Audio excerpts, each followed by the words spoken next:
안녕하세요. 신틸리맙을 중국에서는 TBT라고 부릅니다. 리보세라닙을 중국에서는 아파티닙이라고 부르는 것과 마찬가지입니다. 얼마 전 중국 이노벤트 바이오로직스가 개발한 PD-1 면역항암제 신틸리맙이 FDA 자문위를 통과하지 못했죠. 미국 FDA 자문위원회는 TBT가 미국 허가를 받기 위해서는 추가 임상시험이 필요하다고 밝혔습니다. 그 이유로 중국 임상시험이라는 점, PFS가 1차 지표라는 점 두 가지를 지난 시간에 살펴봤습니다. 여기서 의문인 건 왜 일라이 릴리가 중국 임상시험으로 FDA를 통과하려고 했을까? 신틸리맙의 임상 3상 오리엔트 11은 본래 중국 허가를 위해 설계된 임상시험입니다. 모집단 선정도 중국 내에서만 이루어졌습니다. 그럼에도 일라이 릴리가 FDA 허가 신청을 낸 건 불과 몇 년 전까지만 해도 미국 FDA가 미국 내 약값을 낮추기 위해 중국 임상만으로도 승인이 가능하다는 분위기를 풍겼기 때문입니다. 이런 내용은 빅토리 TV에서도 예전에 다뤘던 적이 있습니다. 기억나시는 분들이 계실 것 같은데요. 따라서 제약사는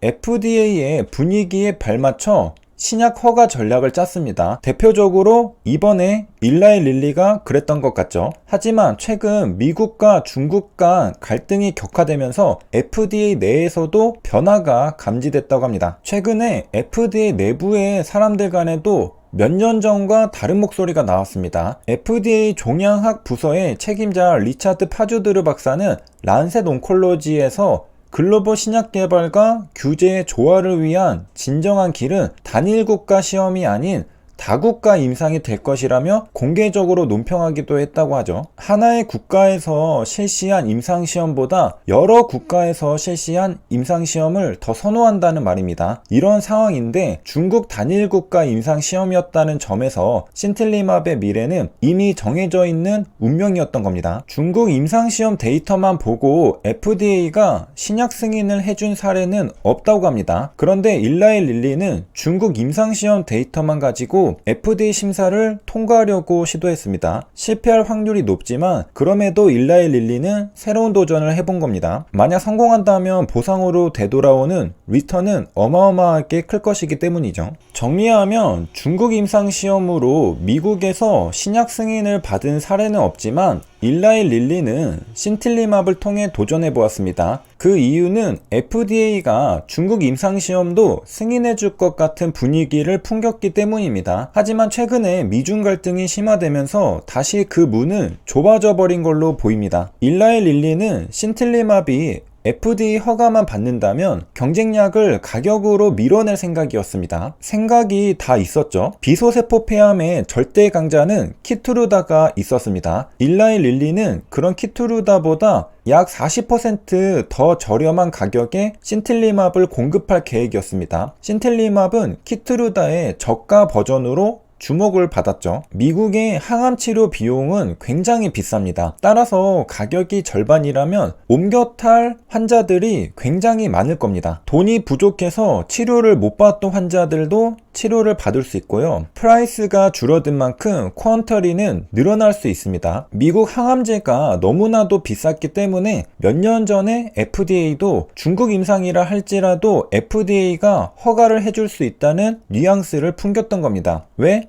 미국은 항암제가 너무 비싸기 때문이죠. 그런데 미국과 중국이 사이가 안 좋아지니까 중국 좋은 일 해줄 수는 없죠. 일라이 릴리가 미국에서 신틸리맙을 판매해도 로열티 명목으로 중국 이노벤트로 빠져나갑니다. 무려 2자릿수 로열티입니다. 물론 FDA 자문위가 밝히길 가격을 고려하지 않았다고 한 걸로 보아 가격, 미중 갈등 등의 외부 환경을 제외한 순수 임상시험 데이터만 가지고 판단한 걸로 우리는 이해해야 할 겁니다. 하지만 미국과 중국의 갈등도 완전히 배제할 수는 없는 요소니까 생각해 볼 필요는 있다는 것이죠.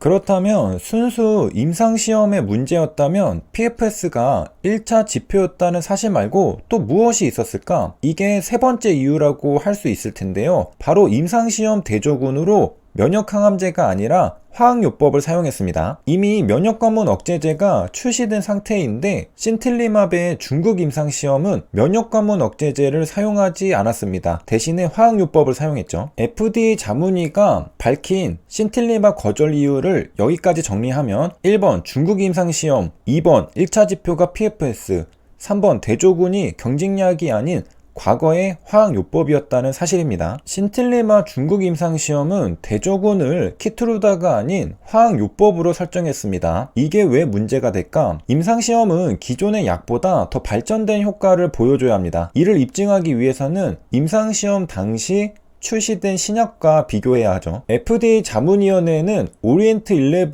임상시험 이전부터 면역항암제 키트루다가 승인됐으므로 오리엔트 11은 키트루다를 대조군으로 삼았어야 한다고 지적했습니다. 자문위가 밝히길 신청인은 미국 환자 등록 가능성과 관련해 FDA에 규제 자문을 구하지 못했다. 면역항암제가 이미 1차 치료에 이름을 올린 미국에서는 환자 등록도 가능하지 않았을 것이라고 평했습니다. 상식적으로 그렇죠. 임상시험을 하려고 환자를 모집하는데 대조군으로 화학요법을 준다고 하면 아무도 지원하지 않을 겁니다. 다른 임상시험으로 가겠죠. 거기는 대조군으로 키트루다를 줄 테니까 말이죠. 그러니까 키트루다가 출시되기 전에 시작한 임상시험이면 모르겠지만 이미 키트루다가 출시된 이후에 시작한 임상시험이기 때문에 임상시험 설계 자체가 잘못되었다는 겁니다. 대조군으로 화학요법이 아닌 키트루다를 써야 한다는 것이죠. 이런 관점에서 바라보면 1번 중국 임상시험보다 3번 대조군이 화학요법이었다는 사실이 더 문제였을지도 모릅니다. 왜냐하면 참고로 면역관문 억제제에서 인종 간 차이가 나타난다는 과학적인 근거는 아직 없는 것으로 알고 있다고 한 항암 전문가는 말했기 때문입니다. 그리고 FDA는 다른 국가에서 시험된 신약을 허가한 사례가 있긴 하다고 합니다. 그러니까 미국에서 임상시험하지 않은 경우에도 허가를 한 적이 있다는 거죠. 일라이 릴리도 이런 사례를 참고해서 트라이해본 걸로 보입니다. 하지만 이는 예외적으로 수요가 충족되지 못한 환자가 있는 경우였다고 합니다. 현재 비소세포 폐암은 화학요법도 있고 심지어 키트루다도 있는 상태죠. 그러니까 다른 경쟁약이 없는 경우에는 다른 국가 임상시험으로도 허가받을 수는 있다는 겁니다. 신틸리맙이 도전한 적응증은 아쉽게도 이미 경쟁약이 출시되었었습니다. 이 점이 고려된 걸로 보입니다. 수요는 있는데 충족되지 않는다? 공급이 없다는 소리입니다. 왜 없을까? 제약사들이 개발하지 않기 때문입니다. 왜? 돈이 안 되기 때문이죠. 왜 돈이 안 될까? 환자 수가 적기 때문입니다. 예를 들어 보겠습니다. 트로피컬은 열대지방이라는 뜻입니다. 열대지방은 지구에서 가장 더운 지역을 말합니다. 트로피컬 피쉬라고 한다면 열대지방 물고기를 말합니다. 열대어죠. 트로피컬 디지즈라고 한다면